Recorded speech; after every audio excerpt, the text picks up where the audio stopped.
fuertes caídas y también para Italia. Y vamos a repasar todo esto de la mano de Javier Echeverry, responsable en Active Trades, que viene con nosotros para analizar, para poner el broche a este cierre de los mercados europeos. ¿Qué tal, Javier? Muy buenas tardes.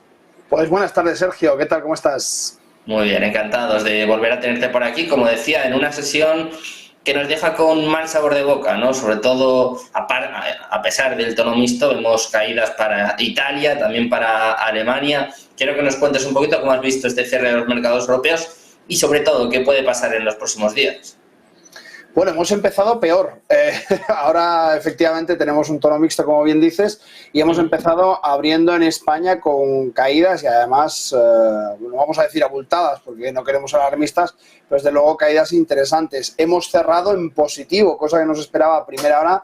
Tenemos ese IBEX en un 0,05% a la espera de los últimos ajustes, como suele suceder en post-market, y tenemos el resto de mercados, como vemos, el CAC 40 en un 0,15%, el DAX en un 0,14% en positivo, el FTSE también en positivo, y tenemos SP y Dow Jones en positivo, no así el Nasdaq. Por tanto, ese tono un poco mixto lo que nos da un poco es la idea de esa transición, ¿no? Lo que estamos comentando todo el mes. Tenemos un mes muy volátil, tenemos un mes con menor número de partícipes y, como siempre decimos, en este mes los movimientos son bastante más abultados. Fijaos que aún a pesar de tener esos movimientos más abultados dentro de este mes, sí que estamos viendo que hay movimientos muy estrechitos en la jornada de hoy, que por tanto pues no es algo que deba en principio preocuparnos más de la cuenta. Lo único que estamos viendo claramente es que se recuperan niveles importantes dentro del IBEX. Podemos ver cómo no se ha superado en ningún momento esa franja de los 9.264, que sí que vemos en este Volume Profile Visible Range, esa herramienta que utilizamos para ver claramente el Market Profile y ver dónde hay más órdenes de compra y más órdenes de venta. Fijaos que aquí, justamente en este punto, estaríamos hablando de 524.400 contra 465.000 órdenes en corto. Por lo tanto, bastantes más órdenes en compra, y así se refleja en el movimiento del día de hoy. Así que, bueno, poco a poco vamos viendo cómo esos movimientos que se dilatan dentro del mercado en la jornada de hoy están siendo bastante menos abultados que en otras jornadas que estamos viendo en el mes de agosto. Bueno, pues así están los mercados europeos, como decíamos, con tono mixto, pero hoy hemos conocido un dato importante, los inventarios de crudo de la IEA, y quiero preguntarte precisamente por eso, por el crudo, porque estos datos han decepcionado, se han quedado bastante por debajo de las expectativas, y quiero que nos muestres si ha tenido algún impacto ya en el precio del crudo, que venía remontando en las últimas semanas. Quiero que nos cuentes un poquito cómo ha impactado en el precio este dato. Mira, pues justamente lo tenemos en una de las zonas de mayor volumen de negociación. En este caso podemos hablar de esos 84,37, sería donde hay más volumen de negociación dentro de los servidores del broker, y hablaríamos de 2.269.000 órdenes en compra contra 2.305.000. Por tanto, un poquito más de órdenes en venta que de compra, pero, como veis, muy igualado, muchísimo volumen dentro de la zona. De momento lo que estamos viendo es que este triple techo, claramente, que podemos ver en pantalla, se puede apreciar cómo ha servido perfectamente de sujeción. Hablamos siempre de esta zona entre los 87,50 aproximadamente hasta los 89,90 como una zona importantísima, donde de verdad se va a dirimir si el crudo lo vamos a tener a final de año por encima o por debajo de esos $87 que hemos alcanzado en estos días. Y para contextualizar, hacemos lo de siempre. Nos vamos a ver otros índices que utilizan otras herramientas que nos permiten ver qué es lo que está sucediendo no solamente con el barril de crudo, sino con las compañías que trabajan dentro del sector de los hidrocarburos, dentro de esa industria en la que podemos ver, en el caso del Tadawul All-Share, este índice saudí, donde vemos esta caída tan imponente que ha tenido durante los últimos compases del mes de julio hasta principios de agosto, y luego hemos visto una recuperación importante de la demanda. Recordad que para hacer combustibles fósiles, para hacer gasolina, para hacer diésel, para hacer el queroseno necesario por los aviones o el diésel industrial para los barcos, se necesitan otro tipo de aditivos que a menudo no se ven en el barril de crudo Brent. Por tanto, siempre es interesante ver cómo compañías que sí que utilizan o que sí que tienen estos aditivos como parte de sus costes habituales, cómo se están comportando. De esta manera tamizamos mucho mejor la oferta y la demanda que vemos dentro del mercado. Y si os fijáis, esta zona justamente en el Tadawul All Share de 11.352 puntos ha sido una zona muy a menudo de soporte y resistencia, y vemos que de nuevo vuelve a actuar como soporte y resistencia, tamizando un poco tanto la caída anterior como la subida posterior que hemos visto en tres jornadas para ser exactos, dentro del TASI, del Tadawul All Share. Pues si te parece, Javier, vamos a pasar del crudo, en este caso al Forex. Tanto el peso como la lira han tenido muchísimas noticias, muchísima repercusión en las últimas semanas, pero vemos al rublo en una situación complicada en los últimos días. También hemos visto muchas fluctuaciones en el yuan en las últimas horas, y quiero que nos cuentes un poquito, que nos actualices en qué momento se encuentran estas dos divisas importantísimas a nivel global, a nivel mundial, pero que están teniendo muchas fluctuaciones, sobre todo en las últimas horas. Bueno, el yuan estamos viendo cómo pierde muchísimo terreno, como muy bien dices, en las últimas jornadas respecto al dólar. Y estamos viendo ahora mismo en pantalla ese dólar yuan con una cotización muy por encima de lo esperado en las fechas en las que estamos. Está por encima de esos 7,26 que era su máximo de referencia, y lo tenemos ya en 7,29. Podríamos ver ese 7,33 como máximo más probable en los próximos días, pero esto lo que significa es que el dólar está ganando terreno frente al yuan, cosa bastante curiosa, viendo un poco la situación que hay y que existe dentro de esos BRICS, que llevamos todo el día viendo cómo hay muchas noticias desde Negocios Televisión contándonos esa nueva adhesión, esa nueva solicitud de tantísimos países por unirse a los BRICS. Dentro de los principales actores se encuentra China, y por tanto estaría tomando el yuan una ventaja importante para ese proceso de desdolarización que estamos viendo, pues la gran parte de los analistas y comentaristas económicos, que se está empezando a producir y que además podría acelerarse mucho debido a todo eso, ¿no? Sin embargo, fijaos que el gráfico lo que muestra es justamente lo contrario, el debilitamiento del yuan con respecto al dólar, y este tipo de cosas nos ponen un poco en contexto cuando intentamos entender la situación global. Y es que podemos ver claramente cómo todos los problemas estructurales que está teniendo la economía china, esas bajadas en su balanza comercial, todos los problemas que estamos viendo dentro de la parte de real estate, que son estructurales, que vemos ya desde Evergrande, lo comentábamos unos días atrás, que parece que se ha olvidado, ¿no? Esos problemas estructurales por parte de China para crecer de un modo saludable. Están adoptando quizá un modelo más, no quisiera decir europeo, pero desde luego más occidental, y quizá esto no engarza tan bien con la manera de desarrollarse que tiene China. Y por eso estamos viendo muchas de esas fuentes de financiación cómo empiezan a hacer aguas, esos fondos de cobertura donde está saliendo todo el mundo de ellos. Y tenemos una especial casuística, y es que ahora con un simple clic se deshace una posición. Ya no es como antes, ya no hace falta grandes confirmaciones, sino que ahora es muy veloz, y los movimientos se trasladan de manera muy rápida desde el miedo hasta la economía y sobre todo a los mercados financieros, que es verdaderamente veloz la capacidad que tenemos gracias a las nuevas herramientas tecnológicas que venimos disfrutando en los últimos años. Pues Javier, como bien dices, ante esta inmediatez, ante esta incertidumbre que estamos viendo también en los mercados a nivel mundial, es muy importante, sobre todo, ir creándose y teniendo unas estrategias a largo plazo. Y si te parece, vamos a comenzar con nuestra sección Economía en Movimiento, una guía de los mercados financieros y de trading, ahondando precisamente en esta cuestión, en estas estrategias a largo plazo. Quiero que nos cuentes tú, Javier, como gran experto, un poco qué puntos, qué líneas tenemos que seguir. Pues mirad, ya hemos visto la semana pasada datos fascinantes, secretos del trading para el éxito, cómo funcionan los mercados financieros, la importancia que tienen los mercados financieros, y hasta hemos visto los orígenes.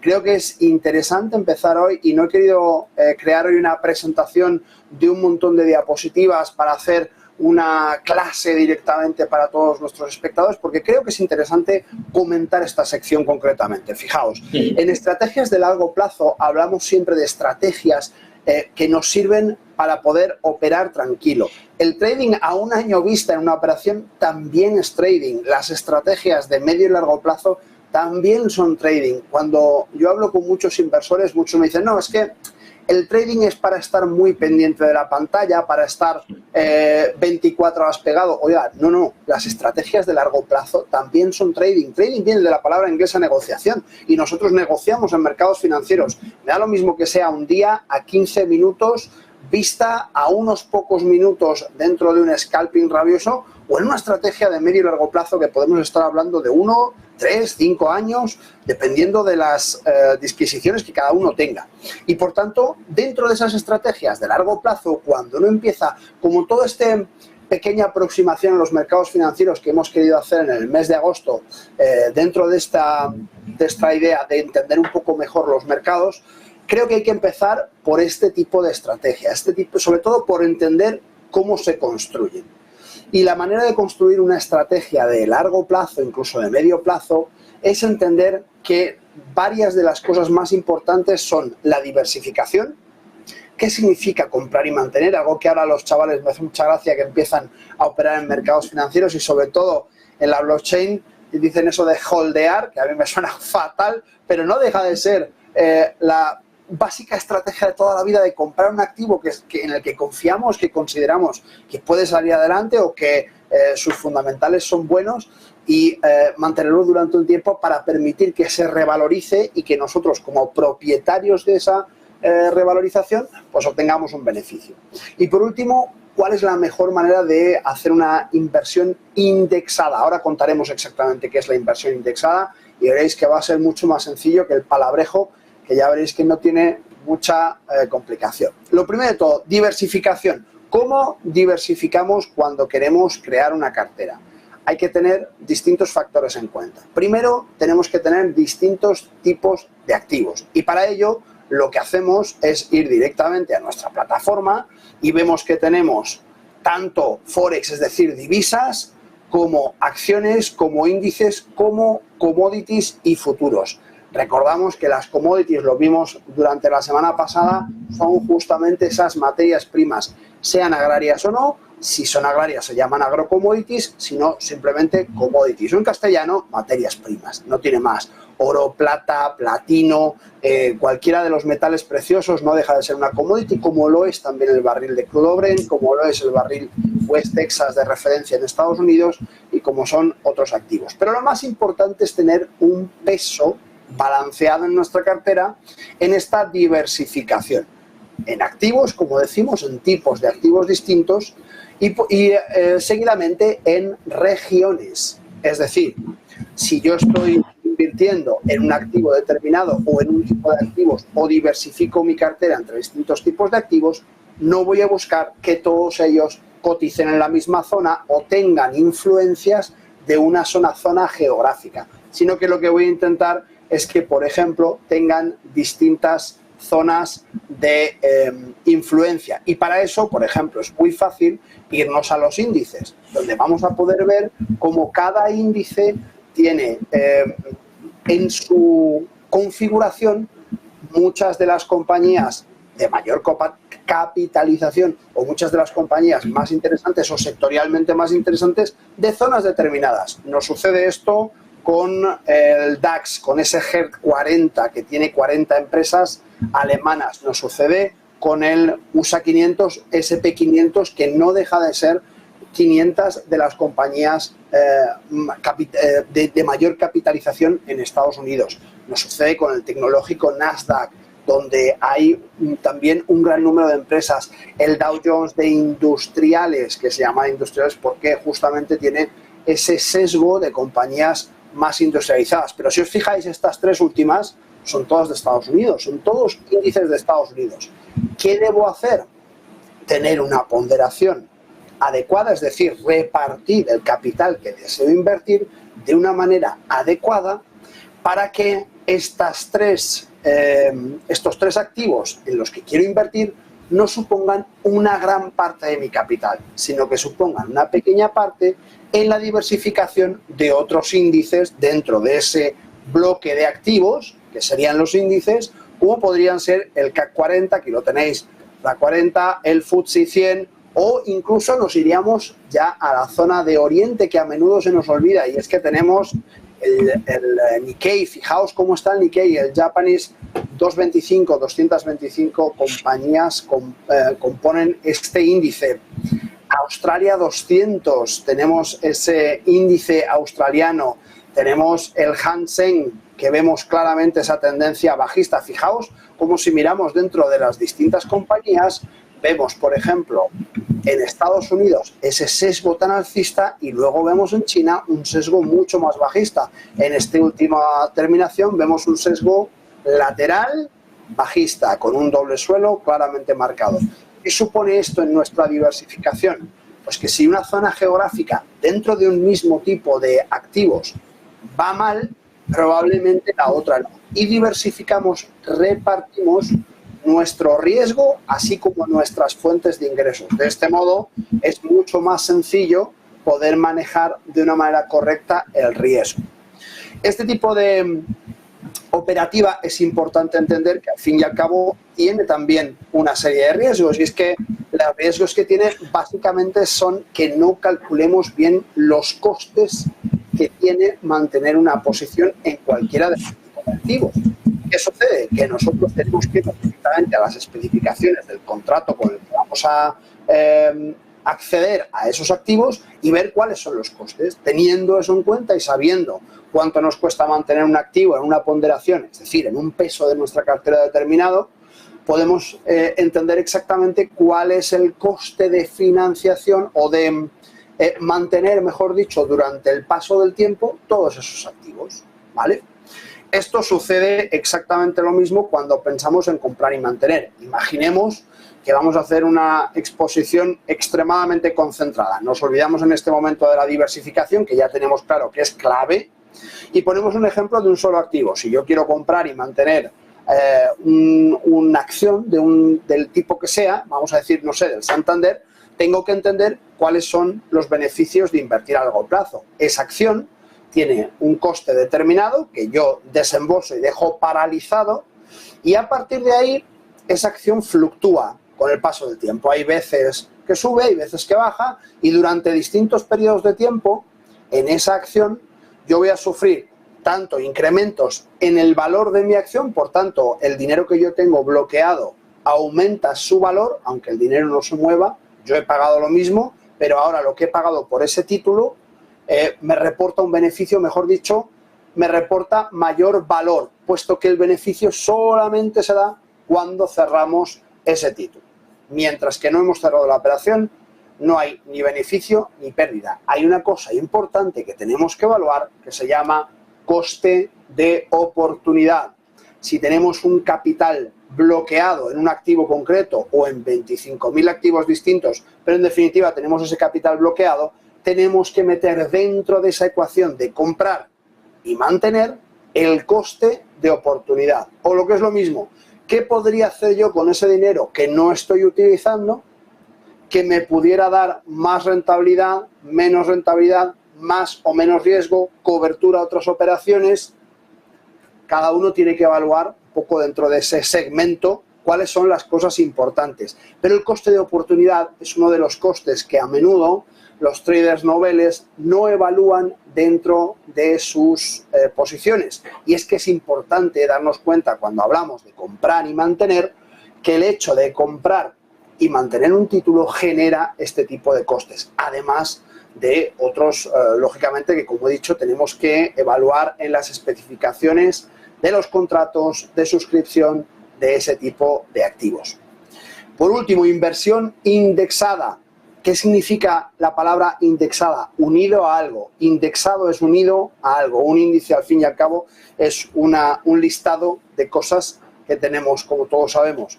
En definitiva, cuando hacemos una inversión indexada, puede ser a estos mismos índices o puede ser a temáticas. Por ejemplo, ¿qué sucede si yo hago una inversión indexada a una temática concreta? Vamos a decir, no lo sé, a fondos que cotizan con respecto a compañías ESG, a compañías socialmente responsables o a compañías que se dedican, no lo sé, al oro o a ETFs. Sabéis que un ETF, ya lo hemos explicado, es un fondo cotizado y como todos los fondos tiene un listado de compañías dentro y por tanto ya cumpliríamos la primera norma de diversificación. O mejor dicho, estaríamos dando cabida a una diversificación distinta dentro de nuestra cartera, cosa que siempre es importante. Pero como decíamos, dentro de la inversión indexada, yo lo único que tengo que hacer para saber cómo indexarme a distintos tipos de activos es escribir ETF en la plataforma y al escribir ETF me van a aparecer un montón de ETFs, que son esos fondos que tienen distintos activos normalmente con una temática concreta, incluso con una temática global. Existen fondos de temática global que podemos ver y que lo que hacen es justamente diversificar de una manera con una discriminación muchísimo más amplia.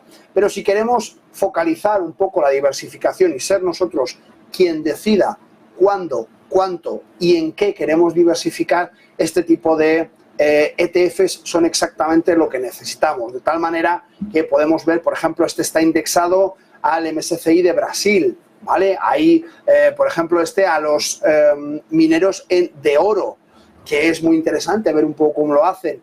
Cada uno tiene sus peculiaridades y es interesante estudiarlos cada uno. Lógicamente, no nos vamos a poner a hablar ahora mismo de 8 o 10 ETFs que puedan ser más o menos interesantes porque dependerá del perfil del inversor, del horizonte temporal en el que vayamos a trabajar, del sesgo que estemos aplicando a nuestra cartera, sea más conservadora, más dinámica o quizá más agresiva o una mezcla de todos y desde luego no tendría mucho sentido dar algún tipo de indicación en este sentido, ¿vale? Entonces, creo que teniendo en cuenta un poco todos estos condicionantes, podemos darnos cuenta de que la inversión a largo plazo lo que nos ayuda es hacer trading de una manera mucho más sosegada. Se tarda más en construir una inversión a largo plazo que una operación de 5 o 10 minutos, un día o 2 días, pero desde luego nos permite mantener una cartera con una ponderación. Eso que decimos mucho, la palabra ponderación, no deja de ser una repartición de los activos en la cantidad de capital que queremos asignar a cada activo. Y que, por tanto, bueno, nos permite ser nosotros quien decidamos eso y vivir tranquilos, porque el trading intradía o de scalping o de muy corto plazo, pues no es para todo el mundo como cualquier otra actividad que no es para todo el mundo. Al fin y al cabo, tenemos que encontrar cuál es nuestro estilo de inversión más interesante o incluso mezclarlos, porque puedes perfectamente tener una cartera a largo plazo y una cartera de corto plazo y hacer un pequeño split, una división de tu capital de inversión y destinar una parte que tú decidas a fondos o a inversiones de largo plazo y, por el contrario, otra parte de tu capital de inversión la destinas a fondos o a inversiones de corto o muy corto plazo, como suele ser habitual dentro de los inversores profesionales. Una pequeña idea, entonces, como decíamos, para que os hagáis una composición del lugar de lo que significa invertir a largo plazo y como puerta de entrada a todos aquellos que os estéis aproximando al mundo de las inversiones, al mundo del trading, al mundo de la negociación en mercados financieros. Creo que es una de las mejores bazas que podéis jugar dentro de la construcción de una cartera que os va a permitir, pues bueno, estar tranquilos. Bueno, pues vamos a estar tranquilos desde luego, sobre todo porque hemos aprendido mucho contigo en estas últimas horas, sobre todo mirar siempre a largo plazo con diversificación y bueno, con todos los puntos claves que has ido dando, Javier, que desde luego que seguro que han servido mucho a nuestros espectadores. Muchas gracias por estar por aquí como todos los días y te esperamos muy pronto aquí en tu casa en Negocios Televisión. Muchísimas gracias. Un abrazo a todos, gracias. Bueno, pues nosotros vamos a hacer una breve pausa.